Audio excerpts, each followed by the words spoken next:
하나님의 은혜와 평강을 빕니다. 사랑하는 성도님 여러분, 반갑습니다. 오늘 하루도 일하시느라 참 수고 많이 하셨습니다. 이 밤에 또 여러분들과 함께 우리 하나님을 예배하게 되어서 기쁘고 감사합니다. 이 시간 찬송 부르면서 온라인 가정 예배 시작하겠습니다.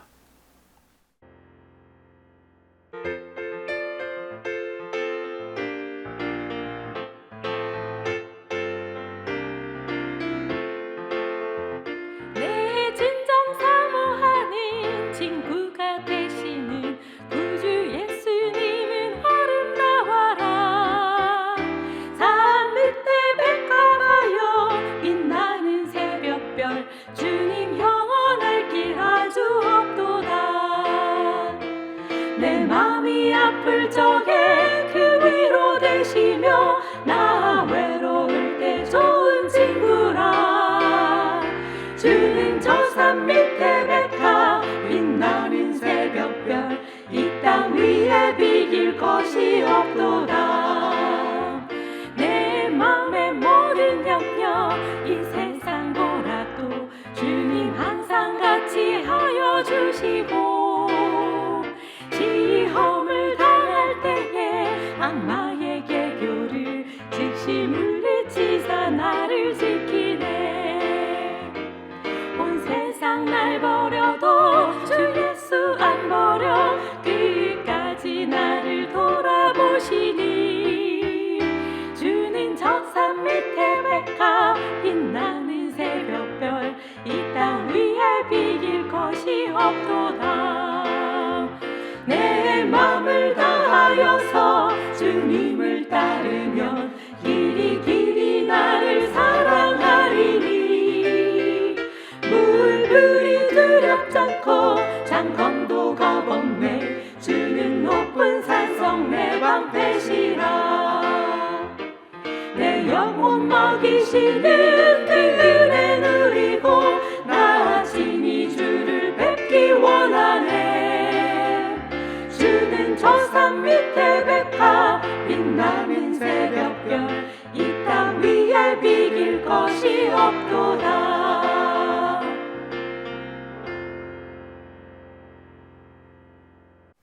기도하겠습니다.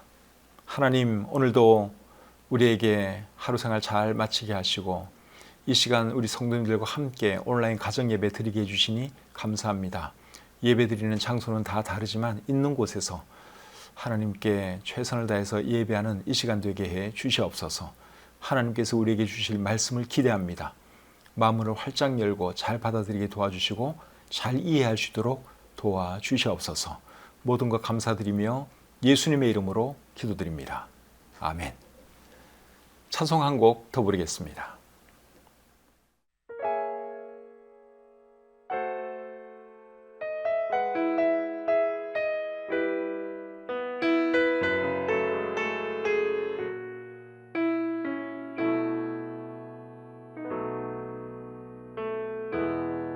나를 지으신 주님 내 안에 계셔. 저 힘부터 내 삶은 그의 손에 있었죠.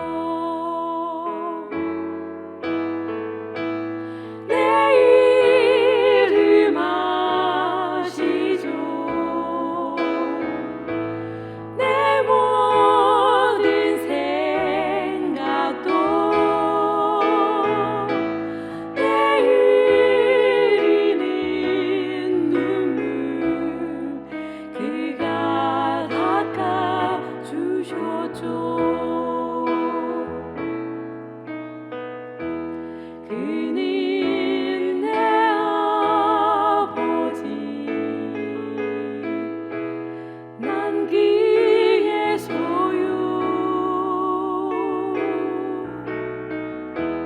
내가 어딜 가든지 날 떠나지 않죠. 내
오늘 함께 나눌 하나님 말씀은 잠언 24장 23절부터 34절까지입니다. 잠언 24장 23절부터 34절까지 말씀을 제가 읽어드릴 때 여러분들 눈으로 잘 따라 읽으시기를 바랍니다. 이것도 지혜로운 자들의 말씀이라. 재판할 때에 낯을 보아주는 것이 옳지 못하니라. 악인에게 네가 옳다 하는 자는 백성에게 저주를 받을 것이요 국민에게 미움을 받으려니와 오직 그를 견책하는 자는 기쁨을 얻을 것이요 또 좋은 복을 받으리라. 적당한 말로 대답함은 입맞춤과 같으니라. 내 일을 밖에서 다스리며 너를 위하여 밭에서 준비하고 그 후에 내 집을 세울지니라.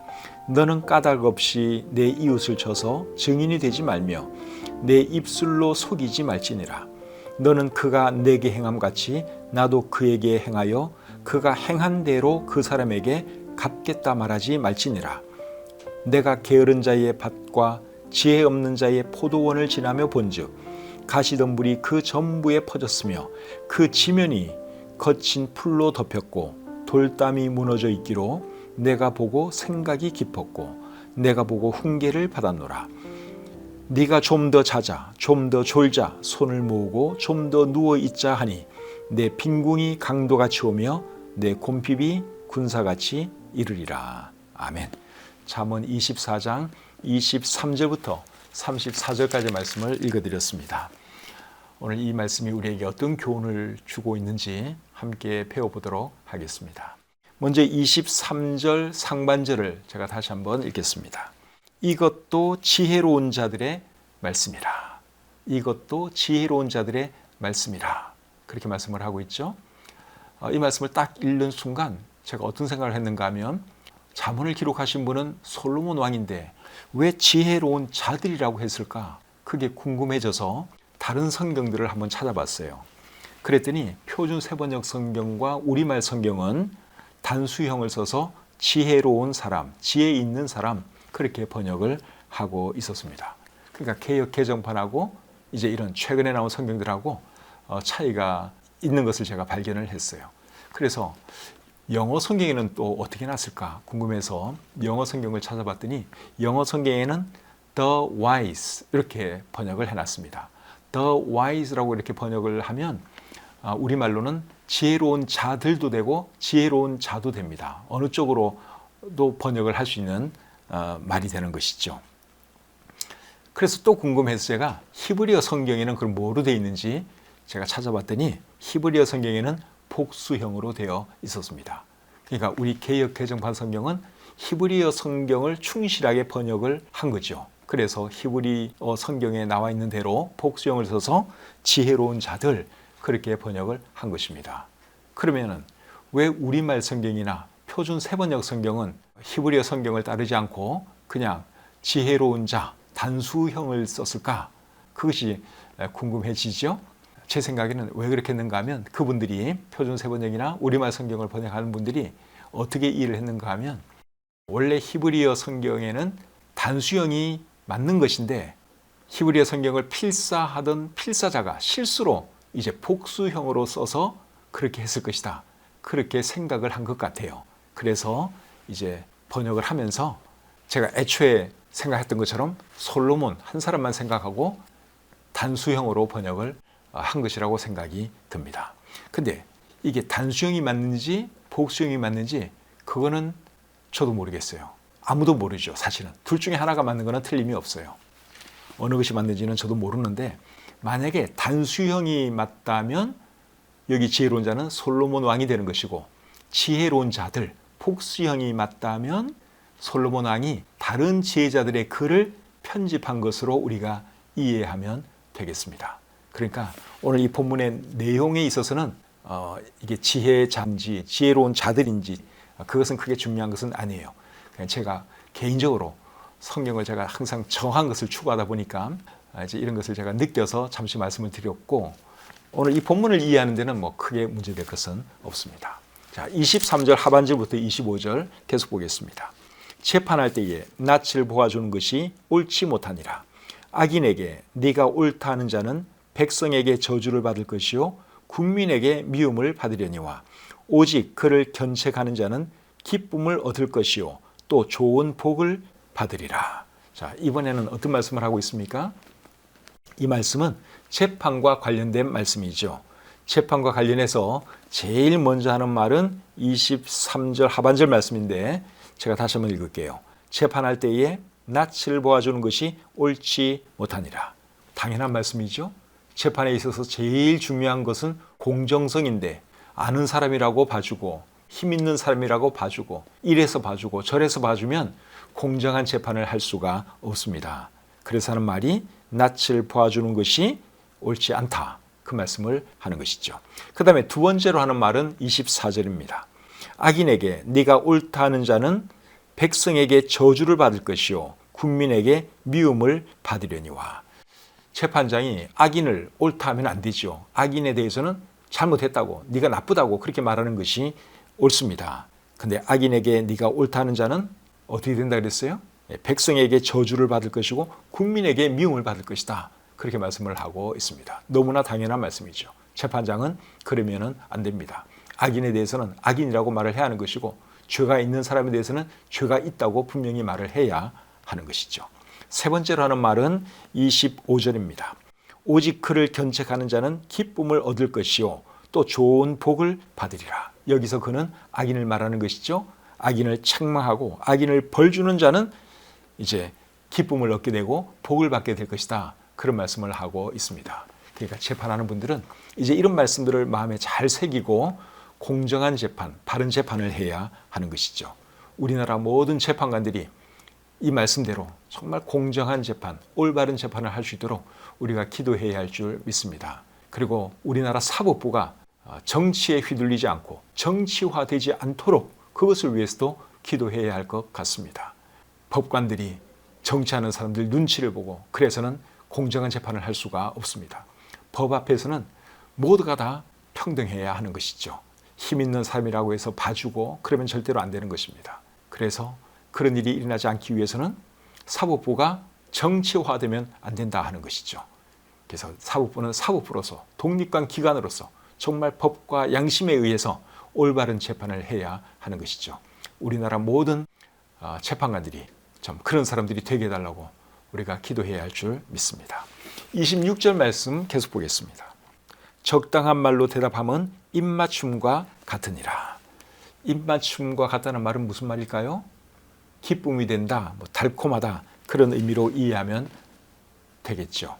근데 이 말씀을 제가 또 이제 다른 성경으로 이렇게 보니까 표준 세번역 성경에는 바른 말을 해주는 것이 참된 우정이다 이렇게 되어 있고 우리말 성경에서는 바른 말 해주는 것이 진정한 우정이다.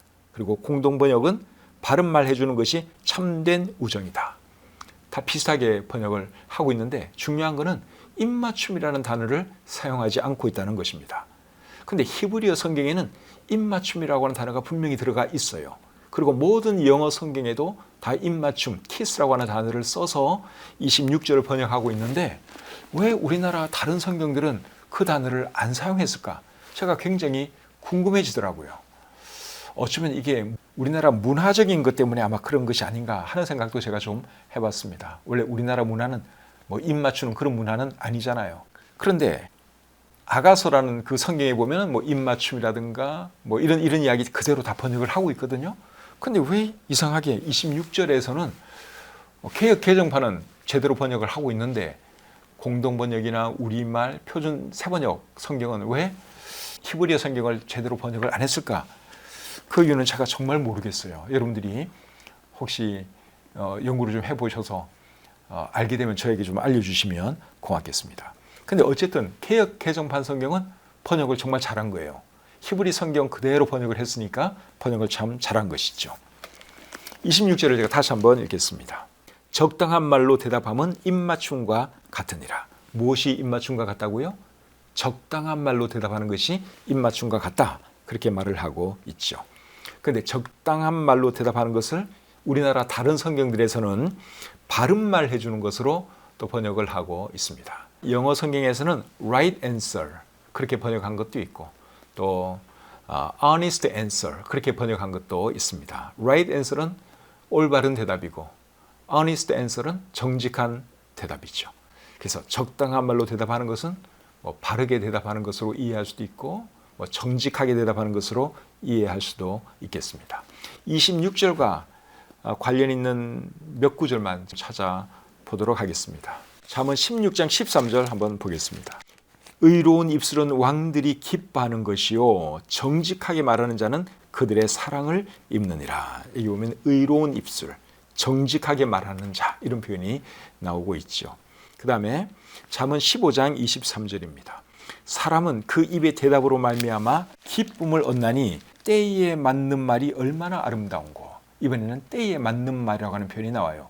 때에 맞는 말하고 정직한 말은 여기에 사실 개념이 좀 다릅니다. 그 다음에 또 잠언 25장 11절에 보시면 경우에 합당한 말은 아로 새긴 은쟁반의 금사관이라. 경우에 합당한 말이나 때에 맞는 말은 이게 비슷한 개념이죠. 그래서 오늘 본문 26절 말씀은 말이나 대답을 할 때 어떻게 하라는 것입니까? 바르게 하라, 정직하게 하라, 시기적절하게 하라, 그런 뜻으로 이해하면 될 것 같습니다. 27절 말씀 계속 보겠습니다. 내 일을 밖에서 다스리며 너를 위하여 밭에서 준비하고 그 후에 내 집을 세울지니라. 이 말씀은 일의 우선순위와 관계된 말씀이죠. 여기서 집은 가정으로 이해하면 될 것 같습니다. 잠언 24장 3절에도 집이라는 단어가 나오는데 그 집도 가정으로 이해하면 더 좋을 것 같아요. 한번 읽어드리겠습니다. 집은 지혜로 말미암아 건축되고 명철로 말미암아 견고하게 되며. 여기 집도 가정으로 보는 것이 좋겠죠. 그래서 27절 말씀의 의미는 장례를 충분히 준비하고 나서 가정을 이루라, 그 뜻입니다. 다들 그렇게 하고 있죠. 요즘 사람들이 결혼하기 전에 직장도 구하고 또 어느 정도 돈도 좀 모으고 그러고 나서 결혼도 하고 가정도 이루고 그렇게 하지요. 그러니까 27절 말씀이 그렇게 하라는 거예요. 그러니까 이 성경에 보면 정말 우리에게 필요한 말들이 참 많이 있습니다. 우리나라 사람들이 대체로 하고 있는 그것을 우리 성경에서도 그 말을 하고 있다고 하는 것이죠. 장가가기 전에 먼저 직장부터 구해라, 그 말인데 그건 뭐 우리나라 대부분의 사람들이 그렇게 하고 있는 내용이죠. 근데 요즘은 직장도 있으면서 결혼 안 하는 그런 사람들도 굉장히 많은데 제가 볼 때 그거는 별로 좋은 현상 아닌 것 같습니다. 하나님께서 아담과 하와에게 생육하고 번성하라, 그 명령을 주셨죠. 그러니까 결혼을 해야지 그 명령을 이룰 수가 있기 때문에 결혼하는 것이 맞습니다. 또 사람에게는 성적인 필요도 있죠. 근데 가정을 통해서, 부부관계를 통해서 이제 그런 것도 해소되어야 하니까 결혼은 하는 것이 맞는 것입니다. 물론 사도 바울처럼 특별한 하나님의 소명이 있어서 결혼을 안 하고 사는 사람도 있을 수는 있어요. 근데 그런 사람들은 독신의 은사가 있는 경우고, 그렇지 않은 경우라면 가정을 이루고 결혼을 하는 것이 맞다 하는 것이죠. 그리고 젊었을 때는 뭐 일도 해야 되고 친구도 많고 하니까 외롭지 않지만 사람 늙으면 또 외롭습니다. 그때는 이제 배우자가 더 절실히 필요하게 생각될 수도 있어요. 그러니까 결혼은 가급적이면 하는 것이 좋다 하는 것이죠. 우리에게 청년 형제자매들 뭐 다 결혼할 생각을 하고 있겠지만 혹시 결혼 안 할 생각을 하고 있었다면 다시 한번 생각을 해보세요. 결혼은 하는 것이 맞습니다. 28절 계속 보겠습니다.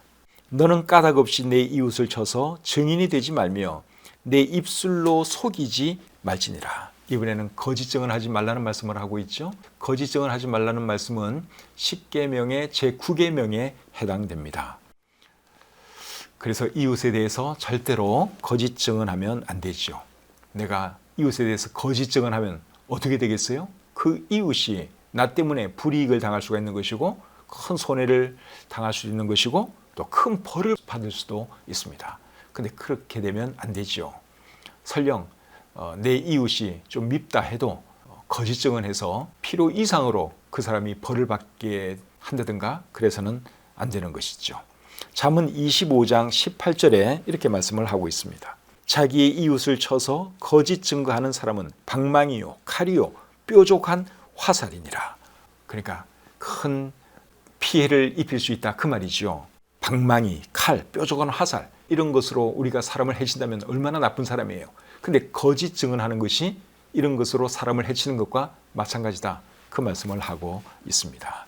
그래서 여러분 절대로 거짓 증언하는 사람이 되면 안 된다 하는 것이죠.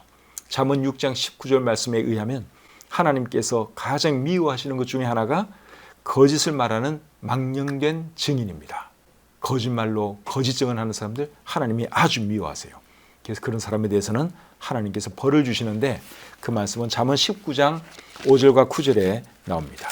거짓 증인은 벌을 면하지 못할 것이요 거짓말을 하는 자도 피하지 못하리라. 그 다음에 9절 거짓 증인은 벌을 면하지 못할 것이요 거짓말을 뱉는 자는 망할 것이니라. 우리 하나님은 살아계시고 거짓말하는 사람에 대해서는 반드시 벌을 하세요. 특별히 거짓 증언을 해서 다른 사람에게 피해를 입힌 사람에게 대해서는 하나님께서 가만히 두시지 않지요. 그래서 우리가 거짓 증언하면 안 된다 하는 것입니다. 29절 보겠습니다. 너는 그가 내게 행함 같이 나도 그에게 행하여 그가 행한 대로 그 사람에게 갚겠다 말하지 말지니라. 이번에는 복수하지 말라는 말씀을 하고 있죠. 누가 나에게 못된 짓을 하면 나도 그대로 해주고 싶은 그런 마음들이 우리 모두에게 있습니다. 그런데 이 말씀에 의하면 그러면 안 되죠. 그렇게 하지 말라고 29절이 말씀하고 있습니다. 잠언 20장 22절 말씀을 제가 또 한번 읽어드리겠습니다. 잠언 20장 22절입니다. 너는 악을 갚겠다 말하지 말고 여호와를 기다리라. 그가 너를 구원하시리라. 그러니까 악을 갚을 생각하지 말고 하나님을 기다리라는 거예요. 하나님을 기다리면 하나님께서 너를 구원해 주실 것이다. 그렇게 말씀을 하고 있는데 하나님께서 우리를 어떻게 구원해 주실까요? 악을 행하지 않도록 구원해 주시는 것이죠. 어떻게 악을 행하지 않도록 구원해 주실까요? 둘 중에 한 가지입니다. 하나님께서 우리 대신 보복해 주시든지 아니면 우리의 생각을 바꿔주셔서 내가 미워하는 그 사람을 오히려 불쌍히 여겨주시게 하시든지 둘 중에 한 가지 방법으로 하나님께서 우리를 구원해 주실 것입니다. 그래서 절대로 직접 보복할 생각을 하면 안 되고 하나님께 맡기는 것이죠. 그러면 하나님께서 악을 행하려고 하는 그 죄에서 우리를 구원해 주실 것을 믿습니다. 잠언 25장 21절과 22절은 원수 갚는 것과 관련해서 이런 말씀을 하고 있습니다. 내 원수가 배고파하거든 음식을 먹이고 목말라 하거든 물을 마시게 하라. 그리하는 것은 핀 숯을 그의 머리에 놓는 것과 일반이요 여호와께서 내게 갚아 주시리라. 원수 갚지 말고 오히려 원수가 어려운 일을 당하면 도와주라는 말씀을 하고 있죠. 그러면 하나님께서 내게 갚아 주실 것이다. 네가 한 그 선행을 갚아 주실 것이다.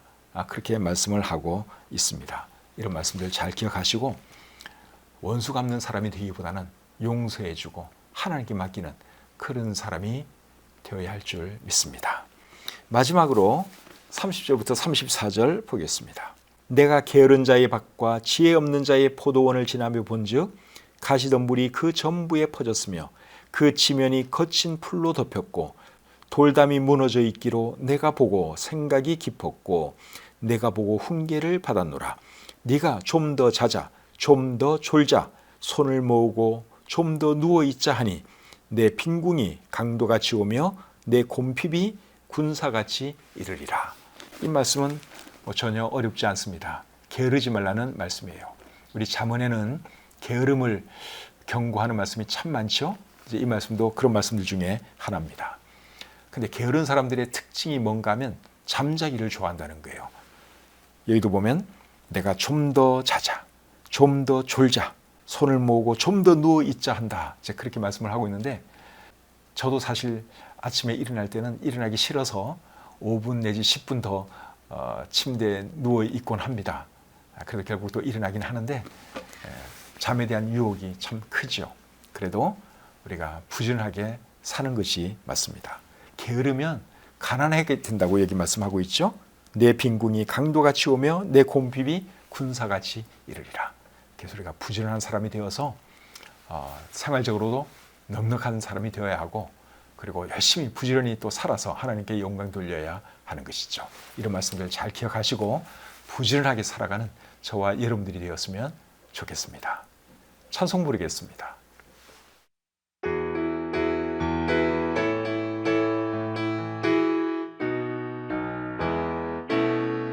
나의 등 뒤에서 나를 도우시는 주, 나의 인생길에서 지치고 공하여 매일처럼 주저앉고 싶을 때 나를 밀어주시네.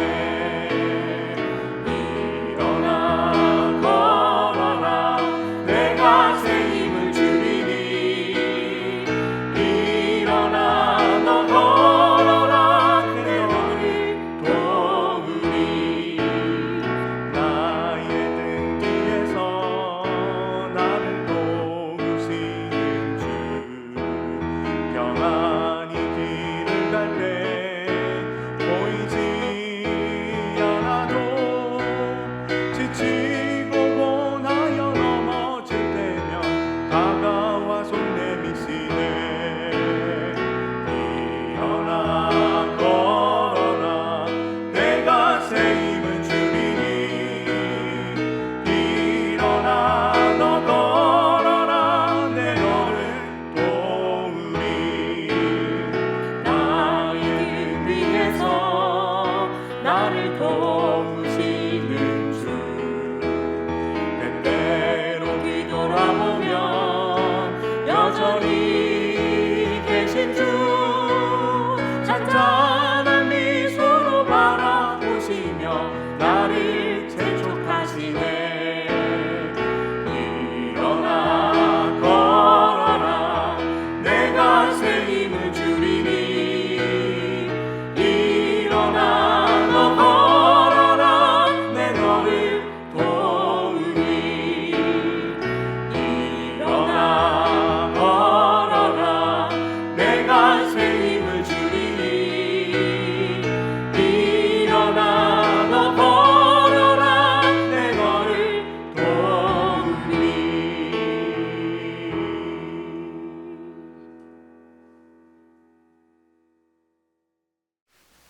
기도하겠습니다.